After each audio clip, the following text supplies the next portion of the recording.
Audio on demand from Vision Christian Media. The story. I could feel the current pulling my body over the front deck of the boat. I could feel my legs breaking and that kind of thing. And then I could feel my spirit releasing from my body.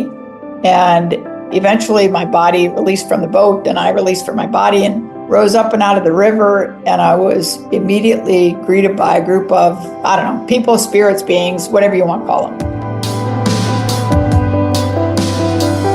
G'day, I'm Jimmy Colfax. Welcome to The Story. Well, in 1999, orthopedic spine surgeon Dr Mary Neal had a near-death experience while kayaking in Southern Chile. She was with a group of friends when her kayak was pinned at the bottom of a waterfall. For the next 20 plus minutes, she was trapped underwater. Her story has been featured in a Netflix series and in a documentary called After Death. Dr Neal says her near-death experience has completely changed her outlook on life. We'll find out how as she shares her story with us today. She's chatting with Eric Scatterbo. Dr. Mary Neal, welcome to the program. Thank you, Eric. Glad to have you with us. And where are you joining us from today? From the U.S. Okay. I'd like to be in Australia. It'd be fun. Yeah, it would be great to have you down here. And so before we get to the actual near-death experience, let's find out a little bit about your background before that. Growing up, did you have any faith background? Well, I did. And I will tell you, I actually think that's one of the beautiful parts of my experiences is I think that I was very typical, and I can't speak to the typical Australian, but I will tell you that I was a very, very typical American kid of the 1950s. Mm-hmm. I grew up in the Midwest of America, which is sort of kind of the heartland, kind of the salt of the earth sort of place. And I did go to Sunday school and I went to youth group and all that stuff. But in the US in that time frame, at least, it was sort of the situation. You go to church on Sunday and then on Monday, you go back to real life. Mm-hmm. Yeah, I can relate. I grew up in the same part of the United States as well, okay. in that kind of background. Yeah, I mean, no one ever expects you or thinks about or talks about, well, what does that mean? Like, how do you incorporate that into your life? Mm-hmm. I mean, yes, the moral part of it, of course, being honest, ethical. Be a good person.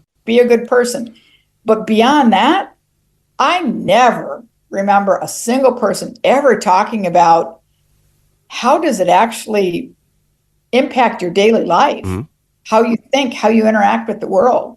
So anyway, that was me. And then I went off to college and medical school and became a surgeon. And, I'm a scientist. Yeah. I mean, at that time, I bought into the concept that science and faith can't coexist, mm-hmm. which I've since very clearly realized is a false dichotomy. But at the time, and even still, people have this idea that you can't be a scientist and be a person of faith. Mm-hmm. So I said, okay, well, I'm a scientist. And, like so many people, my parents were divorced, and it was this first challenge in my life that, my prayer wasn't answered the way I wanted it to. So it was easy for me to say, that's a childish thing. Mm-hmm. I'll just move on. So then I went to college and medical school and did my surgical training. And then I won't say that I moved on and totally away from any faith life. I mean, I did take my own children to church, and I did that, if nothing else, just to give them a moral foundation. Would you say you were more of a cultural Christian? Well, I wanted to be more than that, but I mean, I was the director of spine surgery at a big university. I was married. I had 4 little kids. I think if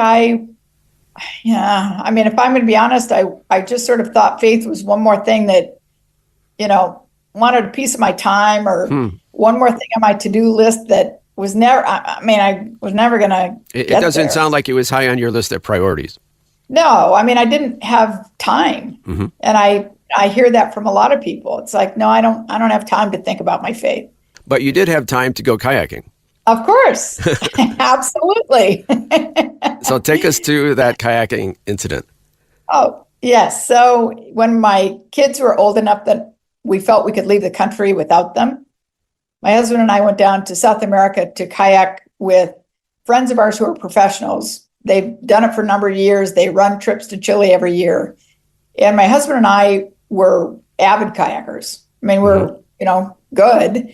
And we had kayaked all around the United States. We'd kayaked internationally. So this wasn't a crazy kind of thing. Mm-hmm. And so we went down with these people who run trips. And then there were a few other clients.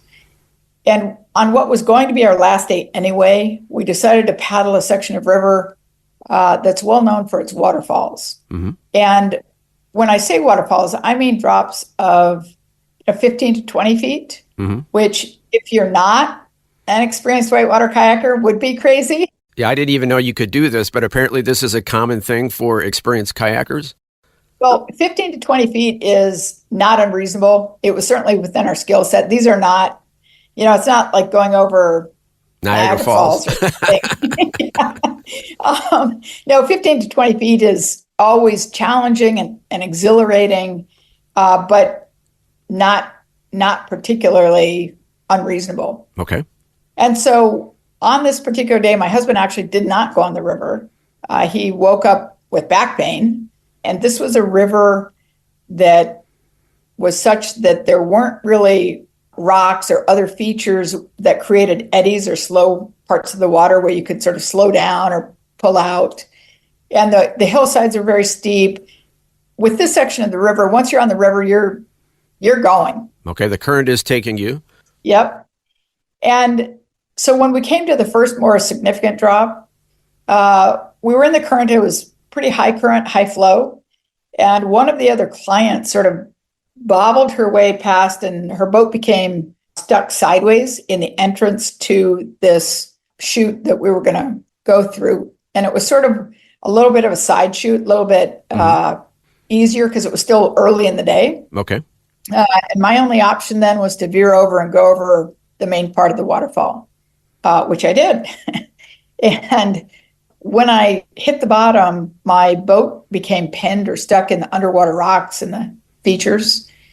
And the boat and I were then completely submerged under 8 to 10 feet of water. Oh, wow. And I'm just wondering, is the water from the waterfall just kind of pounding you down? Well, 8 or 10 feet above me, yes. Mm-hmm. Oh, but you're below all that in the water. Yeah. Okay. Below all that. Mm-hmm. Yep. And I will tell you that most people assume that I, panicked or something, which I didn't. I mean, I'm a spine surgeon. I don't panic.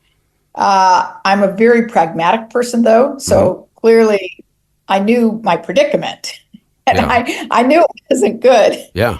And so I also am very good with time. I mean, I could count off the minutes. I knew how long I was underwater. The weight of the water and the force of the current was such that I couldn't move, period. I couldn't pull my spray skirt off. I couldn't push myself out of the boat. I was there, and that was that. And the likelihood of rescue was, pretty much zero. Yeah. And I don't really know how to explain this part because it's very easy to assume that I turned toward God because I had no other choices. I mean, granted, I didn't, but for me, and I don't know how to explain this, but it was a very, very active choice to turn toward God and say, God, your will be done, regardless of what that meant. It was giving up control, but it was a very active choice.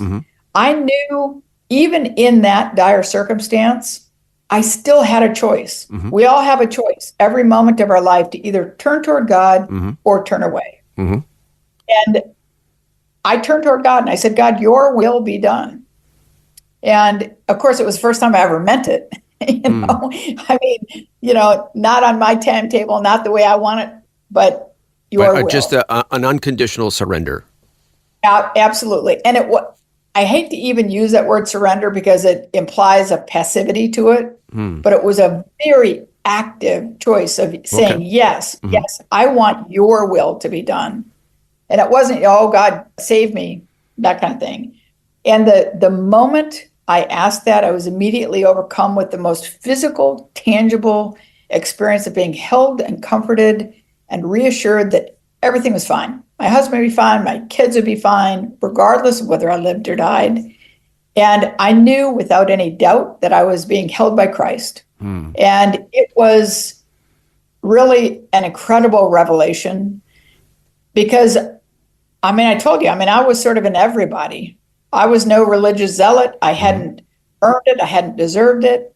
And it was a beautiful thing to realize that it's really true. We don't earn God's love. We don't deserve it. It's because we exist. That's why we are loved. And I went through a life review that had everything to do with grace and really nothing to do with all of the destructive emotions that we bring to things. When we looked at just the most wounding experiences of my life, I didn't re-experience those with any sense of anger, bitterness, remorse, guilt, any of those destructive emotions. Because what I realized is, where God's love is present, there isn't destructive emotion. It just doesn't exist. And it took me a long time of thinking about that because within these experiences, there were some very wounding experiences, but when I thought, even now, when I think about the people involved, I feel only some version of love, compassion, empathy, sympathy. And as I've thought about it over the years, I realize that it's really an experience that we all have, not infrequently. There are times where we have misjudged someone because we didn't understand their circumstances. We've been misunderstood and misjudged. And so it's actually an experience that we have. And I think that by realizing that, it's much easier to understand the idea that God's forgiveness is as far as the east is from the west, because we really are completely known. Like everything is laid bare. And with that knowledge comes this incredible grace. And so that was, something, I never thought about death. I, at that point in my life, had not known anyone who had died personally. I'd known it through my medical training, patients, that kind of thing. But I had not lost anyone. So I personally had never been forced to think about death, what it means, what I thought would happen. So as I was experiencing all this, I was just, part of my brain was thinking, oh, wow, this is an amazing hallucination. Oh, so you're a skeptic even at this point? Oh, absolutely. Okay. Oh, no, I kept thinking, okay, I must have an air pocket. And so I would do self-assessment exams thinking, okay, let me just go through. Am I conscious? And I knew I wasn't. I was more conscious than conscious. Okay, am I breathing? Because I sort of assumed I must have an air pocket or something. And so I would try to take a breath and I would feel only water. And I felt like a manta ray or something. I'm a water person and I love marine animals. And I felt like that. I felt like I was a fish or something. But I could still feel the pressure and weight of the water. I could feel the plastic of the boat on my legs. And I would do these self-assessment exams every so often. And I would just think, wow, I don't know what's happening, but this is amazing.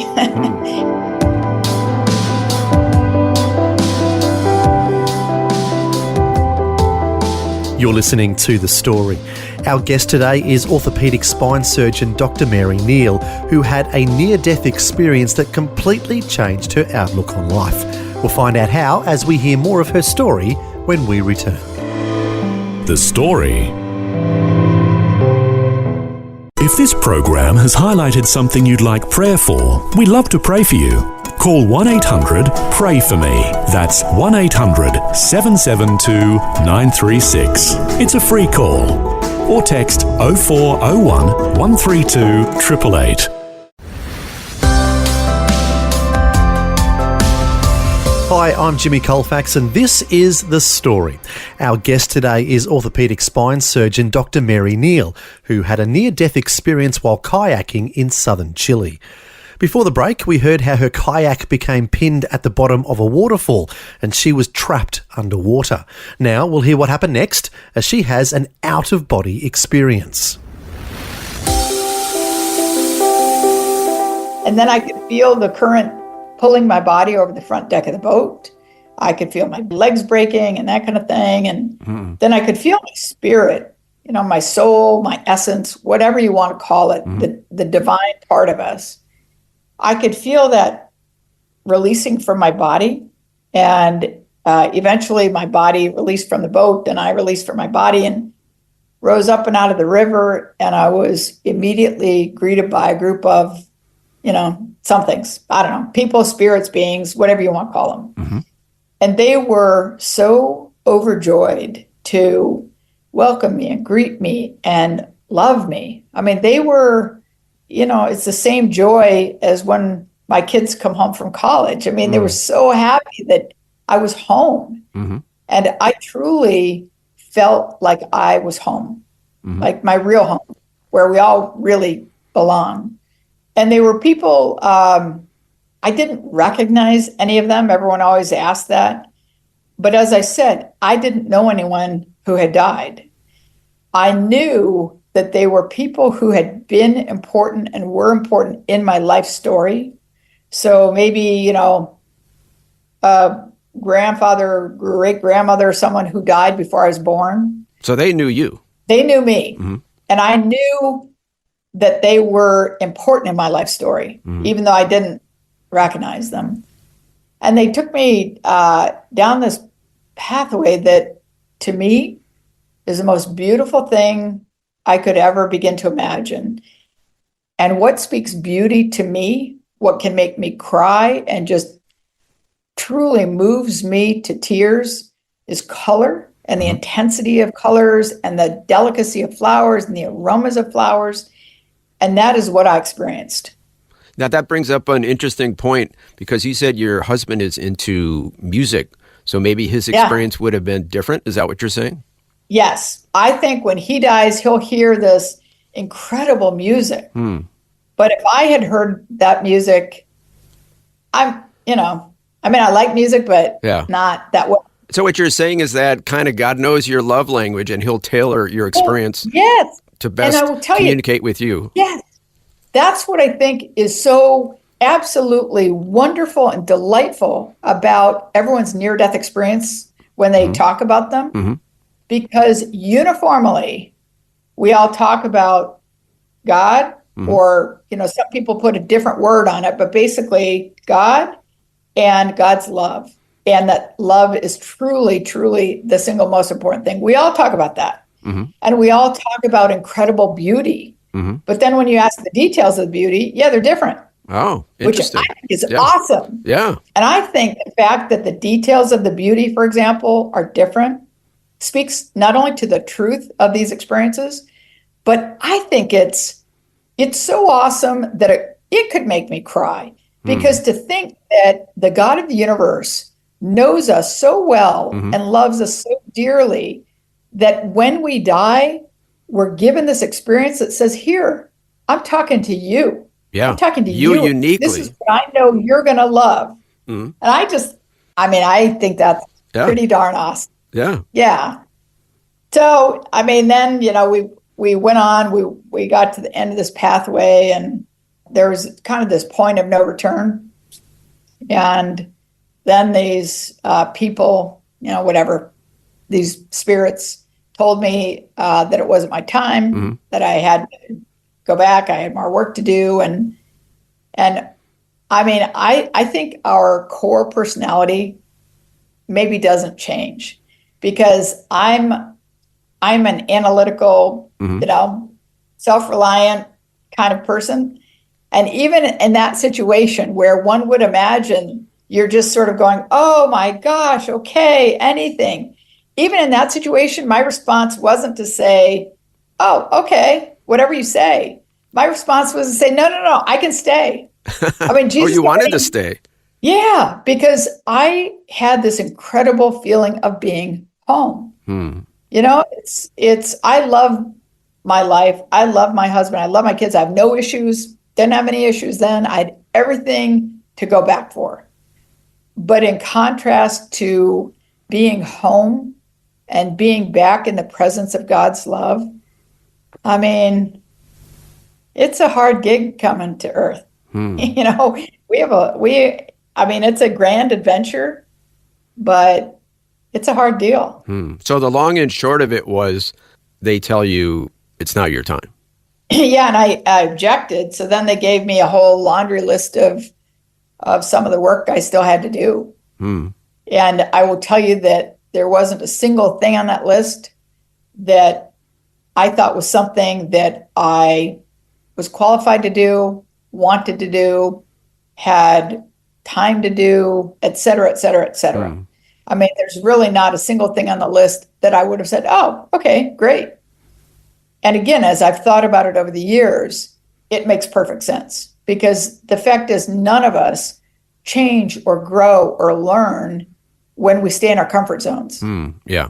I mean, one of the beauties of facing challenges and setbacks and disappointments is it forces you to grow in different directions. I mean, none of us ever change when things are good.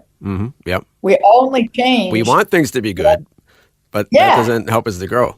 Exactly. No, I mean, we can all look back at ourselves of, 10 years ago and see the ways in which we've changed.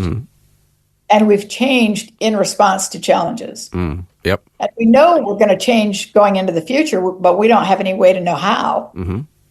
Unfortunately, we're running out of time, but correct me if I'm wrong. One of the things that you were told to do was what you're doing right now, share your experiences with others. Yes. And it's not something I would have chosen to do either, because I'm an absolute introvert. But I will tell you that my absolute passion in sharing my experiences, and one of the things that I think the movie After Death does quite well, is to provoke people into asking the question of themselves of what do I think happens when we die? Because I absolutely believe that how you think about death and what you think happens after death directly impacts how you experience life. And I think it's really important for people to not take my word for it or anyone else's word for it. I think it's really important to look at your own life and see God's presence and question it, doubt it. Because I know for a fact that God is present and working in every person's life, whether they recognize it or not, and whether they want it to be true or not. And I really, really want to try to challenge people to do the work of transformation, to do the work of saying, well, is that true? And I think that the movie After Death does a really good job of trying to leave that question mark with the viewer, so that hopefully they'll go home and actually, put out the effort and take the time to ask that question of themselves, look back at their own life, and keep going on that spiritual path. So ultimately, they seek after God. Ultimately. And they're going to meet their maker, as you've told us today. Yeah, absolutely. And people of faith, I find oftentimes kind of get into a rut. It's almost like, okay, yeah, I believe it. Okay, fine. But then we all know people who face challenges and their faith is shaken or their faith is lost because they never really did the work to answer that question for themselves.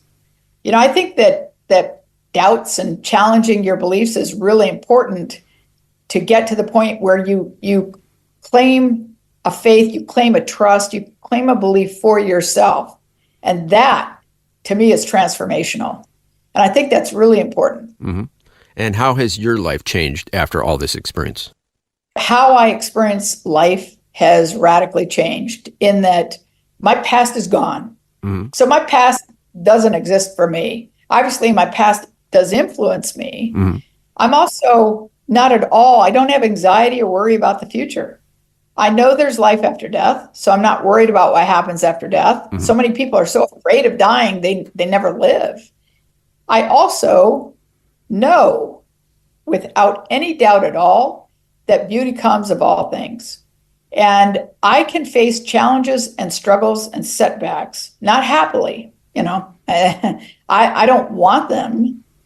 But even in the midst of terrible struggles, I can still experience joy because at the very, very minimum, I know that challenge is changing me and changing, the world, and beauty will come of it. And so I look at life as this incredible opportunity to reflect God's love to others and to help inspire, motivate, provoke, whatever word it is, inspire others to either deepen or start a spiritual path. Mm-hmm.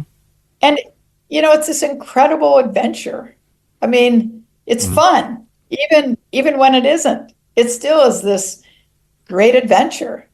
I mean, you go on a trip somewhere and not everything's always good, but it still is a great adventure. Yeah.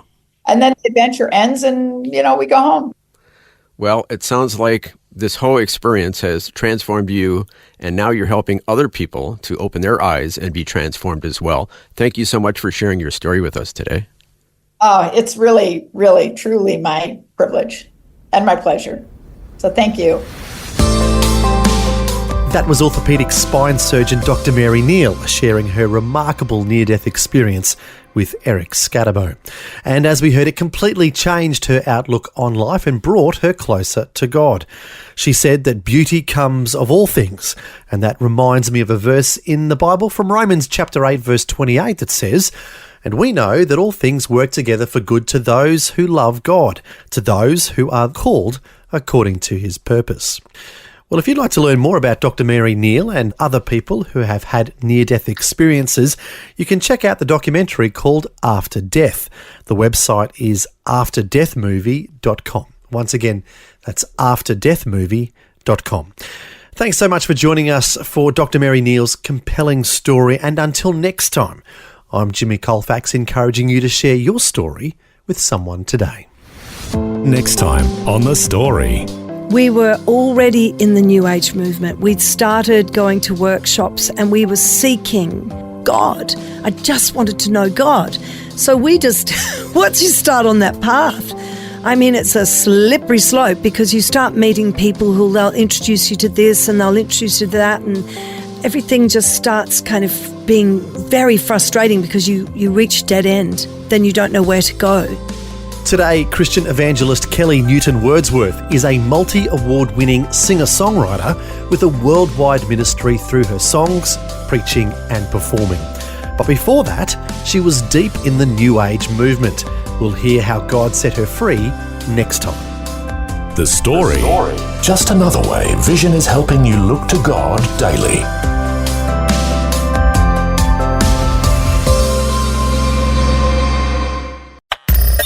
Thanks for taking time to listen to this audio on demand from Vision Christian Media. To find out more about us, go to vision.org.au.